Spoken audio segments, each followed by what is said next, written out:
Mimi sina chama chochote cha siasa na wala sijihusishi na siasa kwa namna yoyote ile.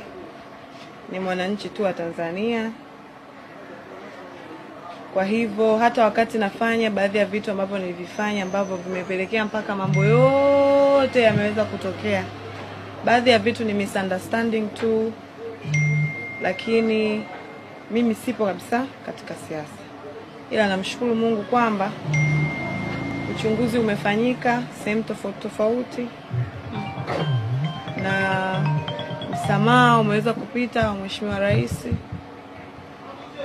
Vitu vimeweza kuwa vyepesi na leo niko nyumbani. Lakini zaidi ya yote nishukuru mamlaka zote na nimshukuru sana mamangu kipenzi.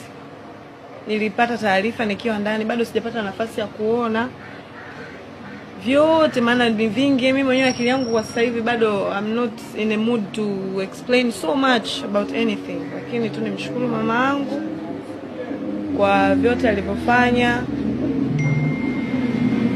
kwa namna alivyonipigania kama mzazi, familia yangu kwa ujumla, marafiki zangu na Mheshimiwa Rais. Kwa kifupi sina mengi ya kuongea. Ila nashukuru Mungu niko nyumbani, nimerudi salama.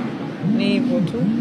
Labda kama mamangu ana kitu cha kuambia, lakini zaidi ya yote niwashukuru pia Watanzania ambao waliweza kufika magereza, ambao walifanya chochote kwa nafasi yao, walioniombea salamu nilikuwa napokea tofauti. Nawashukuru sana kwa upendo wenu. Lakini pia watu wengi huwa tukienda kutoa misaada, tunatoa tu misaada kwa watoto yatima. Ila misaada inaweza ikapelekwa hata magereza. Kwa hiyo kwa watu mtakaopata nafasi, pelekeni misaada magereza. Pampers za watoto, pedi za mama, maziwa, kuna watoto wachanga kule, ndala, nguo, haya mabaibui, madera, kila kitu pelekeni kule misaada. Mnaweza mkaenda kama familia, kama kikundi. Hilo ndo kubwa ambalo mimi nimeliona kwanza la muhimu zaidi, kwa sababu kwa kwenda kule nimejifunza sana kushukuru.